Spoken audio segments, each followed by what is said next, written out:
ሰው በቀን 3 ጊዜ መብላት የከበደው ሀገር ላይ አስተውላችኋል? ግን የሆኑ ሀብታም ወጣቶች እየበዙ ነው አይደለ? ፋንሲ መኪና የሚነዱ ጥሩ ቦታዎች ላይ የሚሄዱ። ይሄን ስታዩ ምናልባት አይ ሀብታም ቤተሰብ ስላላቸው ነው፣ ስማርት ስለሆኑ ነው፣ ኮኔክሽን ስላላቸው ነው ብላችሁ ታስቡ ትችላላችሁ። ግን አይደለም።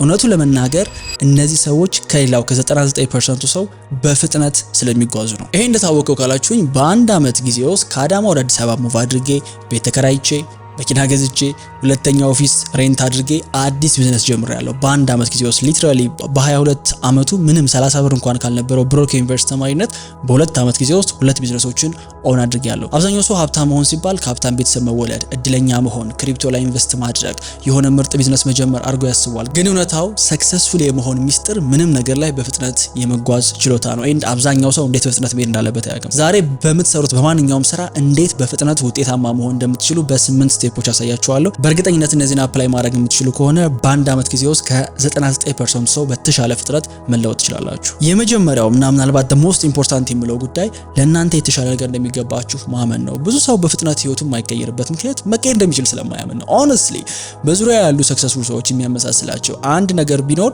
ምንም ነገር አያስደነግጣቸውም። ፋንሲ መኪና፣ ፋንሲ ቤት፣ ህንጻ የገነባ ሰው ምንም አያስገርማቸው። ለምን ካላችሁኝ ውስጣቸው ስለሚያምን ነው እንደሚያሳኩትና አክቹአሊ ደግሞ ዝም ብሎ ምኞትም አይደለም፣ ስትራቴጂክ የሆነና ፕላን ያለው ጉዳይ ነው። ብዙ ሰው ሜቢ ይገባኛል እንዲህ አይነት ነገር እኔ መኪና ገዛለሁ ብሎ በውስጡ ሊያምን ይችላል። ፕላን ከሌለው ግን እሱ ባዶ ነው።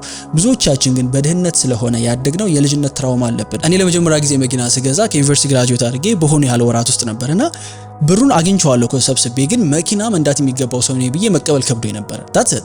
ሁለተኛ መኪናም ስቀይር ያው ፊሊንግ ነበር። አሁን ላይ ደግሞ ሶስተኛ የተሻለ ሚሊዮኖችን ወርዝ የሚያደርግ መኪና ልገዛ ነው፣ ግን ስቲል ውስጤ ሊቀበለው አልቻለም። ዳንኤል ፕሬስትሊ የሚባል አንድ የቢዝነስ ኮች በልጅነቱ ሜንተር ያደረገው ሰው በየቀኑ $10,000 በኪሱ ይዞ እንዲሄድ ያደረገው ነበር። ለምን? ገንዘብ የመያዝን ፊሊንግ ኤክስፒሪየንስ እንዲያደርገው ስለሚፈልግ። እኛ በልጅነታችን ከገንዘብ አላደግንም። ስለዚህ በኪሳችን ብዙ ብር ይኖረናል፣ ባንካችን ላይ ብር ይኖረናል፣ ትልቅ መኪና እነዳለን ብለን ውስጣችን አይቀበለውም። ይኸውላችሁ በራሳችሁና በፈጣሪ እምነት እንዲኖራችሁ ይፈልጋለሁኝ። የጠየቃችሁትን ነገር በሙሉ መስጠት የሚችል አምላክ አላችሁ። ሁላችሁ ከናንተ የሚጠበቀው ነገር እስከሰራችሁ ድረስ እዚህ ዩኒቨርስ ላይ ያለ እዚህ ዓለም ላይ ያለ ነገር በሙሉ ሁላችንም ይገባናል። ሁለተኛ ራሳችሁን ለኦፖርቹኒቲዎች ዝግጁ አድርጉ። ኮምፕሊት ህይወታችሁን ለመቀየር ምናልባት አንድ ኮኔክሽን፣ አንድ መጽሐፍ ማንበብ፣ አንድ ቢዝነስ መጀመር ሊሆን ይችላል የቀራችሁ። ግን ብዙዎቻችሁ እነሱን ነገሮች ያያችኋቸው አይደለም። ለዛ ነው ስታካርጋችሁ የምትቀሩት። ከዚህ በፊት ሜንሽን ያደረኩት the red card theory የሚባል ኮንሴፕት አለ። ምናልባት ካልሰማችሁት ልንገራችሁ። ዛሬ እስኪ ይሄን ቪዲዮ ከማየታችሁ በፊት መንገድ ላይ ስንት ቀይ መኪና አይታችኋል ብዬ ብጠይቅ ብዙዎቻችሁ አታስተውሉትም። ከነገ ጀምሮ ግን ለምታዩዋቸው ለእያንዳንዱ ቀይ መኪናዎች 1000 ብር ሰጣለሁ ብል መቁጠር ትጀምራላችሁ። መንገድ ላይ ቀይ መኪና ስለበዛ አይደለም፣ ኖቲስ ማድረግ ስለጀመራችሁ ነው። ኦፖርቹኒቲዎችም ልክ እንደዚህ ናቸው። በአጭር ጊዜ የተሳካለት ሰው ስትመለከቱ የሆነ የተለየ አድቫንቴጅ እንዳለው አድርጋችሁ አታስቡት። አባ ገብረ ኪዳን የሚባሉ አንድ መምህር ምን ይላሉ? 5ቱ መክሊቶች የተባሉት አይን፣ ጆሮ፣ አፍንጫ፣ አፍና እጅ ናቸው። እነዚህ 5ቱ ሁላችንም አለን።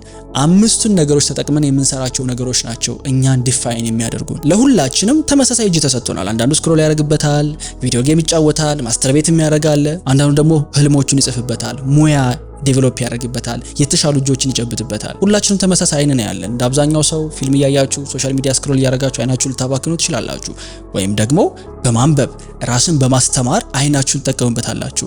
አንድ አባት አንድን ተማሪ ሄዱና ለምንድነው ግን አንተ ልጅ የማትማረው ብሎ ሲጠይቁት አይ አባ ምበላው የለኝም ብሎ መለሰላቸውና የአባት ምን አሉት? ምን እየበላህ ደነቆርክ? ምንም የምትሰሩት ነገር እንኳን ባይኖራችሁ ለ6 ወር ለ7 ወር ለ8 ወር ጸጥ ብላችሁ ብታነቡና ራሳችሁን ብታስተምሩ ስለ ገንዘብ እውነቴን ነው ብላችሁ ገንዘብ ሜክ ማድረግ አይከብዳችሁም። ቢካዝ እነዛ መጽሐፎች ብዙ እውቀት ይሰጧቸዋል። አይነው በጣም ሲምፕል እና ቤዚክ ተራ ነገር ሊመስል ይችላል፣ ግን እውነቴን ነው ሌላ ተአምር የለም። ሁላችንም ተመሳሳይ እነዚህ 5ቱ የተሰጡን ስጦታዎች አሉ። በእነዚህ የምንሰራው ነገር የተሻለ ቦታ ላይ እንድንቀመጥ ያደርገናል።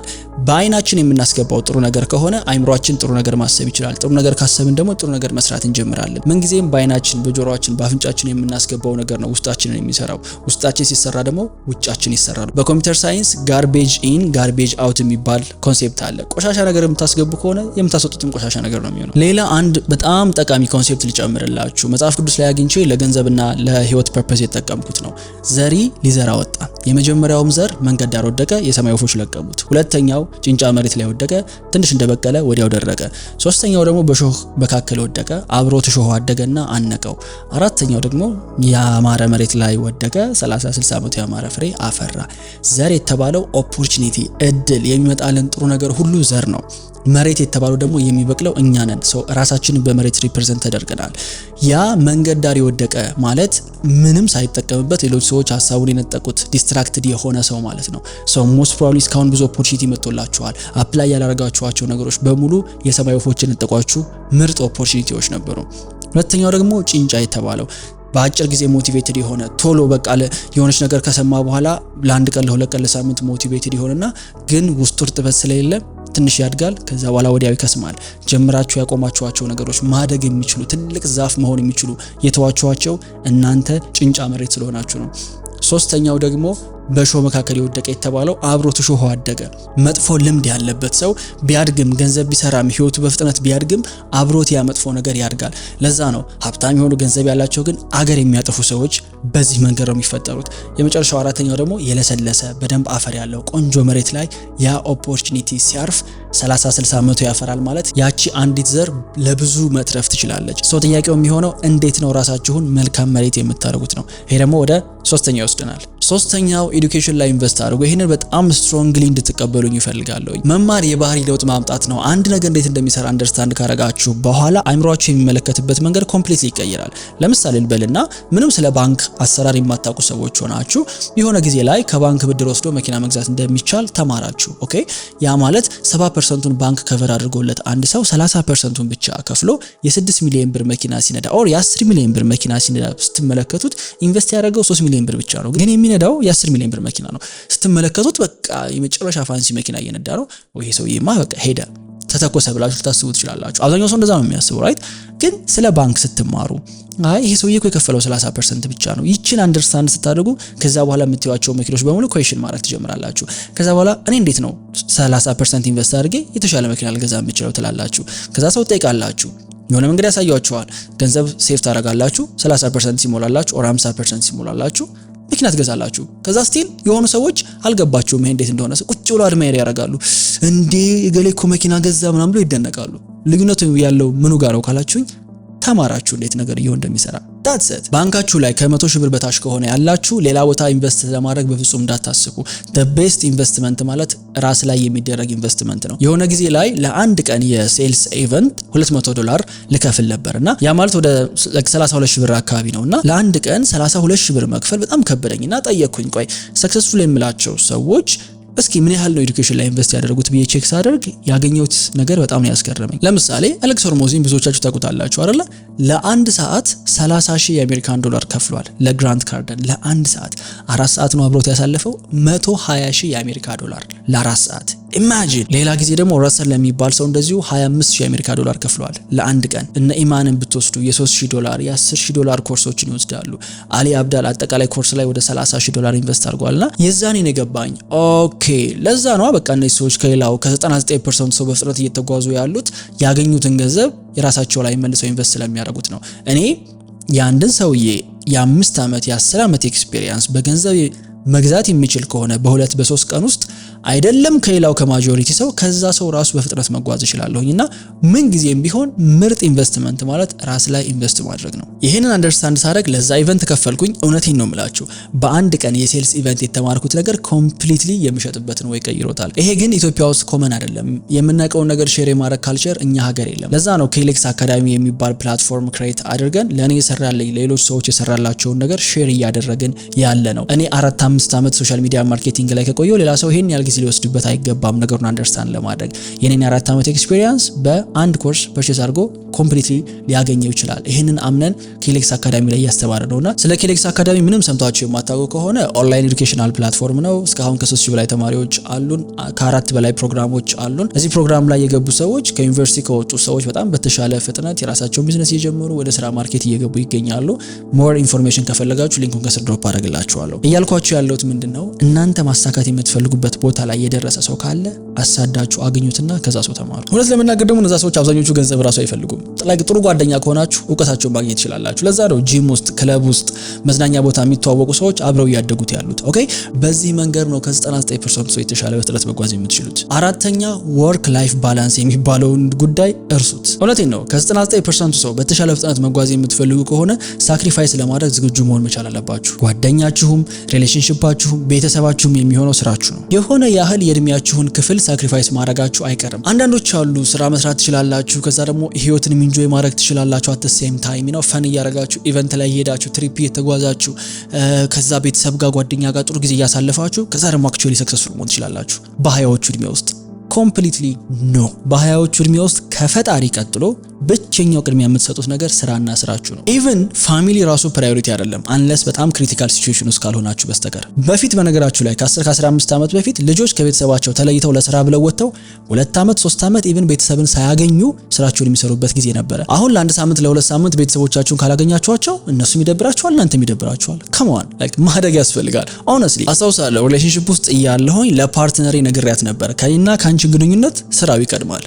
አይ ነው አክሴፕት ለማድረግ ከባድ ሊሆን ይችላል፣ ግን ሪያሊቲው እንደዛ ነው። አክሴፕት ብታረገውም ባታረገውም ኦልሬዲ ለስራው ቅድሚያ እየሰጠው ነበር። ስለዚህ ኤቭሪ ታይም ቅድሚያ ለምሰጠው የሚል ጭቅጭቅ ከሚነሳ ፊት ለፊት ተነጋግሮ በሰላም መቀመጥ ይሻላል። ከ99% ሰው የተሻለ ሪዛልት የምትፈልጉ ከሆነ አንባላንስድ የሆነ ባላንስ የሌለውን ህይወት ልትለማመዱት ይገባል። ካልሆነ ግን አቨሬጅ ነው የምትሆኑት። አምስተኛው በፍጥነት የምትጓዙበት መንገድ ሁሉን ነገር መለካት ነው። ምን ይባላል? what you can't measure you can't improve። መለካት የማትችሉትን ነገር ኢምፕሩቭ ማድረግ ማሻሻል አትችሉም። ይሄንን በተለይ የተማርኩት በዚህ ዓመት ነው። በፊት ለምሳሌ አንድ የፌስቡክ ማስታወቂያ ረን አድርግና ተስፋ ነው ማድረገው ያ ማስታወቂያ ፐርፎርም እንዲያደርግ። አሁን ግን ማስታወቂያው ፐርፎርም የሚያደርገው ምን ሲሆን እንደሆነ አውቃለሁኝ። ከዛ በተጨማሪ ካለቀ በኋላ ምን ያህል ሰው አክሽን እንደወሰደ፣ ምን ያህል እንደሸጥኩበት፣ ምን ያህሉ ሰው ቪዲዮ እንደተመለከተው እያንዳንዷን ቁጥር አውቃታለሁኝ። ምንም አይነት የህይወት አስፔክት ላይ ብትሆኑ ቢዝነስን ቢኖራችሁም ባይኖራችሁም ቁጥሮቻችሁ ልታቋቸው ይገባል። ምን ያህል እያገኛችሁ እንደሆነ፣ ምን ያህል እያጣችሁ እንደሆነ፣ ምን ያህል እያደጋችሁ እንደሆነ ልትለኩት ይገባል። አይኖ በጣም ሩቅ ኮንሴፕት አድርጋችሁ ልትወስዱ ትችላላችሁ፣ ግን እውነቴን ነው። ላይክ ሂዱና ሰክሰስፉል የምትሏቸውን አንትረፕረነሮች፣ ቢዝነስ ኦነሮች ተመልከቷቸው። እያንዳንዷን ነገር በቁጥር ነው ሜዠር የሚያደርጉት። ሶ ሲምፕሊ እናንተ ቀለል ካለው ነገር መጀመር ትችላላችሁ። ለምሳሌ በየቀኑ ምን ያህል ሰዓት ነው የምትሰሩት? ማለት ይሄ ስራ ጀመርኩ ምናምን የምትሉት ሳይሆን አክቹአሊ እየሰራችሁ ምን ያህል ተሳልፋላችሁ? ምን ያህል ገንዘብ በየቀኑ ስፔንድ ታደርጋላችሁ? ምን ያህል ገንዘብ በየወሩ ሴፍ ታደርጋላችሁ? ምን ያህል ሰዓት ከጓደኞቻችሁ ጋር በቀን ታሳልፋላችሁ? ኦር በሳምንት በቀን ምን ያህል ነው የምትበሉት? ምን ያህል ካሎሪ እየበላችሁ ነው? ምን ያህል ካሎሪ እያቃጠላችሁ ነው? አይ ነው እነዚህ ነገሮች ተጨማሪ ስራ ሊመስሉ ይችላሉ፣ ግን እውነቴን ነው የምላችሁ፣ ግን ካለካችሁት ምንም ነገር ላይ የምትወስኑት ውሳኔ ከግምት የተነሳ ነው የሚሆነው። ይሄን የተማርኩት ሻርክ ታንክ የሚባል አንድ የቢዝነስ ሾው አለ። ሄደው ለኢንቨስተሮች ፒች ያደርጋሉ፣ ከዛ በኋላ ኢንቨስት ይደረግባቸዋልና የመጀመሪያው የሚጠይቋቸው ነገር ምንድነው? ቴል ሚ ዩር ነምበር። አበቃ ቁጥርህን የማታውቅ ከሆነ ይላል ውጣልኝ ከዚህ አልፈልግም። ሶ ኖ ዩር ነምበርስ፣ ቁጥራችሁን እወቁት። ላይክ የቁጥር ፍሪክ መሆን አለባችሁ ሆነስትሊ። 6 የማታውቋቸውን ሰዎች ማውራት ጀምሩ። ብዙ ሰው ምን አዲስ ነገር አለ ተብሎ ሲጠይቅ አረ ምን አዲስ ነገር አለ ብለው በቃ እንደ ድሮ ነው ይላል። ኦፍ ኮርስ እንደ ድሮ ነው የሚሆነው። ተመሳሳይ ስራ ቦታ ነው የሚሄደው፣ ተመሳሳይ ሰዎች ጋር ነው የሚያገኘው፣ ተመሳሳይ ሰዎችን ነው የሚያገኘው፣ ተመሳሳይ ውሎ ነው የሚውለው፣ ተመሳሳይ ወሬ ነው የሚያወሩት። አዲስ ነገር ከየት ይመጣል? ከ99% ሰው በተሻለ ፍጥነት መሄድ የምትፈልጉ ከሆነ ሰርክላችሁን ኤክስፓንድ ማድረግ መቻል አለባችሁ። የማታውቋቸው ኢንቫይሮንመንቶች ውስጥ ልትገቡ ይገባል። አንድ ሰው ድንገት ተዋውቃችሁ የሚነግራችሁ ነገር ኮምፕሊትሊ ህይወታችሁን ሽፍት ሊያደርገው ይችላል። አስቡት እስኪ እንዲህ አይነት ቢዝነስ መጀመር ፈልጌ ነው ብላችሁ ለሆነ ስትሬንጀር ነገራችሁት፣ ምግብ ቤት ተዋወቃችሁትን። አውቃለሁ አንድ ልጅ አገናኝሃለሁ እንደዚህ የሚሰራ፣ ስልኩን ይሰጣል፣ ትደውለታለህ፣ ያግዝሃል፣ ከዛ ያን ነገር ትጀምረዋለህ። ኢማጂን አንድ ስልክ ኮምፕሊትሊ የህይወትን ዳይሬክሽን ሊቀይረው ይችላል። ከጎን ያሉ ሰዎች ይሄን ሲመለከቱ እሱማ እድለኛ ሆኖ አንድ ልጅ አግኝተው ነው ይላሉ። ግን ኖ እድል አይደለም። ኢንቴንሽናሊ ወጥተህ አዳዲስ ሰዎች ስለተዋወቅ ነው። the more hands you shake the more money you make ይባላል።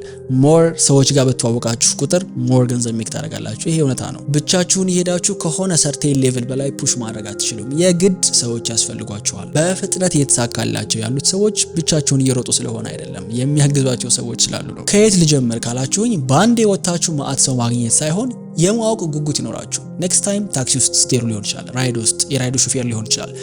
ኤኒዋን በዙሪያችሁ ያለ አዲስ ስትሬንጀር ሰው ከሆነ አውሩትና የማወቅ ጉጉት ይኖራችሁ። ብዙዎቻችሁ በተለይ ደግሞ ወጣቶች ስትሆኑ ይገርመኛል፣ ኤርፓድ በሄደበት ሁሉ ኤርፎን መስማት ራሱ አይፈልግም የሌላ ሰውን ወሬ።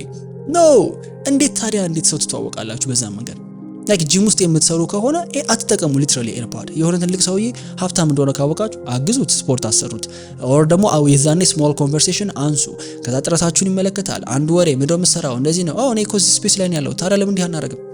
That's how you build connection። ብዙ ሰው ባወቀና በተዋወቀ ሳይሆን ሊረዷችሁ የሚችሏችሁን ሰዎች በማብዛት ነው። ሰባተኛ የተሻሉ ጥያቄዎችን መጠየቅ። ለራሳችሁም ሊሆን ይችላል፣ ለሰዎችም ሊሆን ይችላል። ኢቭን ለፈጣሪ የምትጠይቋቸው ጥያቄዎች የምታገኙትን መልስ የሚወስኑት እነሱ ናቸው። ብዙ ሰው ለምሮ ግን ይሄ ነገር የከበደኝ፣ ለምሮ ግን የማይሳካልኝ፣ ለምሮ ግን የማልችለው እንደዚህ ብሎ ከመጠየቅ ይልቅ እንዴት ነው የምችለው ይሄ ነገር? እንዴት ነው እንዲሳካልኝ የማደርገው? ማንም በጠይቅ እዚህ ነገር ላይ ሊያግዘኝ ይችላል። ያለኝ አንድ ሳምንት ብቻ ቢሆን፣ ያለኝ አንድ ቀን ብቻ ቢሆን ይሄን ነገር ለማስተካከል ምን ነበር የማደርገው? እነዚህ የተሻሉ ጥያቄዎች የተሻሉ መልሶችን ይመጣሉ። ከናንተ የተሻለ ቦታ ላይ ያለ ሰው ስታገኙ የምትጠይቁት ጥያቄ በጣም ቬግ የሆነ ጥያቄ መሆን መቻለበትም። እንዴት ነው ስኬታማ የሆንከው? እንዴት ነው የጀመርከው? ምን ትመክረኛለህ? እንዲህ መሆን ይጀምራሉ። ይሄ የሚሰጣችሁ መልስ የሚረዳችሁ አይሆንም። ሞስት ፕሮባብሊ አንድን ሰው ድጋሚ ላታገኙ ትችላላችሁ። ያን ድል አታባክኑት። ቻትጂፒቲ ላይ ዩቲዩብ ላይ ማግኘት የምትችሉትን መልስ ሰው በመጠየቅ ጊዜያችሁን አታባክኑ፣ የእነሱንም ጊዜ አታባክኑ። ይሄ በጣም በተደጋጋሚ ይገጥመኛል። እኔ ራሱ ላይፍ ሴሽን ላይ ተገኝቼ ኢንስታግራም ላይ ጽፋችሁልኝ የምትጠይቁት ጥያቄ ግን ያበሳጫል። እርዳኝ፣ አግዘኝ። ምን አይነት ጥያቄዎች ናቸው እነዚህ? እንዴት ነው ለዚህ ሪስፖንድ ላደርግ የምችለው? በአንጻሩ ግን ሰንበዲ መጥቶ እንዲህ አይነት ቢዝነስ እየጀመርኩ ነው፣ እዚህ ነገር ላይ ስትራግል እያደረኩኝ ነው፣ አይ ኖ አንተ ይሄን ነገር ሶልቭ እንዳደረከው ሶ ምን ትመክረኛለህ ቢለኝ ናው አይ ሃቭ ስፔሲፊክ የሆነ መልስ ለዚህ ሰውዬ ልመልስለት የምችለውና ሞስት ፕሮባብሊ እንደው ዲኤም አድርጋችሁልኝም ኢግኖር ካደረኩት ጥያቄያችሁ ትክክል አይደለም ማለት ነው። በነገራችሁ ላይ እኔ ራሱ ይገጥመኝ ነበር። ይሄ የሆኑ ሰክሰስፉል ሰዎች ያሉበት ቦታ ቁጭ ብለን ስናወራ ከሆነ ወሬ በኋላ ማስወራት ይከብደኛል። ሰዎቹን በቃ ኮልድ ይሆንብኛል ኮንቨርሴሽኑ። ከዛ ወዲያው የሆነ በእነሱ ስታተስ ላይ ያለ ሰው ይመጣና የሆነ ኮንቨርሴሽን ይጀምራሉ። ማአት ነገር ሲያወሩ ደርሳለሁና ለምንድነው የከበደኝ እኔ ወሬውን ማስቀጠል ስል የምጠይቀው ጥያቄ ትክክል ስላልሆነ ነው። ፖድካስት መስራትም የጀመርኩበት አንዱ ምክንያት ይሄ ነው። በነገራችሁ ላይ የምጠይቃቸው ጥያቄዎች ትክክል ስላልነበሩ ራሴን የተሻለ ጥያቄ መጠየቅ ማስተማር ስለፈለኩ ነው። ሰው ምርጥ መልስ ማግኘት የምትፈልጉ ከሆነ ምርጥ ጥያቄ መጠየቅ አለባችሁ። አቬሬጅ ጥያቄ የሚሰጣችሁ አቬሬጅ መልስ ወይም ጭራሽ መልስ አለማግኘት ነው። ስምንተኛውና ለዚህ ቪዲዮ የመጨረሻው የሚሆነው ሩቲናችሁን ፊክስ አድርጉት። ይኸውላችሁ የቀን ውሏችን ማለት የኮምፒውተር ኦፕሬቲንግ ሲስተም እንደማለት ነው። ኦፕሬቲንግ ሲስተም የሆነ ጊዜ ላይ ስታክ ያደርጋል አይደል? ኮምፒውተር ስታክ ያደርጋል፣ ስሎ ይሆናል፣ መጸዳት አለበት፣ መስተካከል አለበት። ኤቭሪ የምትሰሯቸውን ነገሮች በሙሉ ስኬጁል ላይ ያስቀምጧቸው። ብዙ ሰው ራንደምሊ ነው ህይወቱን እየመራ ያለው። እውነቴ ነው። 99% ሰው በኮንፊደንስ መናገር የሚችለው ኢቭን ቱ ዱ ሊስት የለው። ራንደምሊ ዛሬ ብድግ ይላል። ምንድነው ማድረገው? ዛሬ ምንድነው መለብሰው? ምንድነው ቁርሴን በላው? በምንድነው የምሄደው? ከማን ጋር ነው የምውለው? ምሳ ከማን ጋር ነው የምበላው? ማታ የት ነው የማመሽ? አያውቅም ይሄ ሁሉ ነገር ምን እንደሚከናወን። ታዲያ ምኑ ይገርማል ይሄ ሰው ፍጥነቱ ባይጨምር? በአንጻሩ ግን the 1% በፍጥነት እየተጓዙ ያሉ ሰዎች እያንዳንዷ ስሞል አክቲቪቲ ካላንደር ላይ የተቀመጠች ናቸው። ሆነስትሊ እኔ በፍጥነት እንድጓዝ ያገዘኝ አንዱ ባህሪ የማስበው ኮምፕሊትሊ ቀኔን እንዴት እንደማሳልፈው እርግጠኛ ስሆን ነው። እሁድ ማታ ሳምንቴም እንዳይመስል ስኬጁል አድርገዋለሁ። ከሰኞ እስከ ቅዳሜ ማታ ድረስ ያለው ስኬጁል አድርጌ ጨርሳለሁ። ኤቭሪዴይ ብድግ ስል ካላንደሬ ፉል ነው አውቀዋለሁ። ትናንሾቹ ነገሮች ኢቭን አይቀሩም። ምሳ መብላት፣ ይሄን ቪዲዮ ፊልም ማድረግ፣ አሁን እዚህ ስኬጁል ላይ ነው ያለሁት፣ ከዚህ በኋላ ምን እንደሚፈጠር ከማን ጋር እንደምገናኝ ኤቭሪቲንግ አውቀዋለሁ። ስለዚህ የሆኑ ውሳኔዎችን በመወሰን አይምሮዬን አላደክመውም። ያንን የአይምሮዬን ፓወር የተሻለ ነገር መስራት ላይ ነው ስፔንድ ማድረግውና ቀናችሁን በግምት አታሳልፉት። እያንዳንዷን ትናንሽ ነገር ስኬጁል ላይ አስቀምጧት። ኢቭን ስራ ባይኖራችሁ የምትሰሩት ነገር እንኳን ባይበዛ ይሄንን ቪዲዮ ማየት ራሱ ስኬጁላችሁ ውስጥ ያለ ነገር ነው መሆን ያለበትና ህይወታችሁን በግምት የምትኖሩት ከሆነ አቬሬጅ ሰው የሚያገኘውን ሪዛልት ነው የምታገኙት። ከ99% ሰው በፍጥነት መጓዝ የምትፈልጉ ከሆነ እያንዳንዷን ነገር ስኬጁል አድርጋችሁ መንቀሳቀስ ጀምሩ። እነዚህን 8 ነገሮች ህይወታችሁ ላይ አፕላይ ማድረግ የምትችሉ ከሆነ 2018 ኮምፕሊትሊ ህይወታችሁን በጥፍ በሁለት ጥፍ የምታሳድጉበት እንደሚሆን አልጠራጠርም። ቲዮሪ አይደለም የነገርኳችሁ፣ እያንዳንዷን ነገር አፕላይ ያደረኩትና እኔ ራሴን የጠቀመኝ ነገር ነው። አይ ሆፕ እናንተንም እንደሚጠቅማችሁ